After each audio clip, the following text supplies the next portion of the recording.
మొత్తానికి Australia women's team ఇండియాని completely out play చేస్తూ T20 వరల్డ్ కప్ నుంచి బయటికి పంపించింది. ఈ మ్యాచ్లో ఎల్లిస్ పేరీ మరోసారి క్లచ్ పర్ఫార్మెన్స్ ఇచ్చి మ్యాచ్ను ఆస్ట్రేలియా వైపు తిప్పేసింది.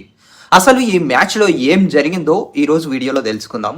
ఫస్ట్ బ్యాటింగ్ చేసిన ఇండియా టాప్ ఆర్డర్ చాలా స్లోగా స్టార్ట్ ఇచ్చింది. స్మృతి Mandanna 37 బాళ్లలో 38 runs, Shefali Varma 26 బాళ్లలో 34 runs, Jemimah 28 బాళ్లలో 34 runs చేసింది. అయితే చివర్లో కెప్టెన్ హర్మన్ ప్రీత్ కౌర్ మాత్రం గేమ్ చేంజర్ ఇన్నింగ్స్ ఆడింది. 207 స్ట్రైక్ రేట్ తో 3 సిక్సర్లు 6 ఫోర్లు బాదుతూ కేవలం 27 బాళ్లలో 56 పరుగులు చేసి ఇండియా స్కోర్నైతే 170 వరకు తీసుకెళ్లింది. ఆ తర్వాత 171 పరుగుల టార్గెట్తో బ్యాటింగ్కి వచ్చిన ఆస్ట్రేలియాకు ఆఫ్లీ గార్డ్నర్ 53 పరుగులతో మంచి సపోర్ట్ అందించగా ఎల్లిస్ పెరీ 58 పరుగులతో మ్యాచ్ విన్నింగ్ నాక్ ఆడింది. ఇద్దరు కలిసి ఇండియా బౌలర్లపై పూర్తి ఆధిపత్యం చెలాయించి ఆస్ట్రేలియాని కంఫర్టబుల్ విక్టరీ వైపు అయితే నడిపించారు. ఈ విజయంతో ఆస్ట్రేలియా సెమీఫైనల్ బెర్త్ని కన్ఫర్మ్ చేసుకోగా ఇండియా T20 వరల్డ్ కప్ నుంచి అఫీషియల్లీ ఎలిమినేటెడ్ అయింది. అయితే దీని గురించి మీరేమనుకుంటున్నారో కింద కామెంట్ చేసి చెప్పండి.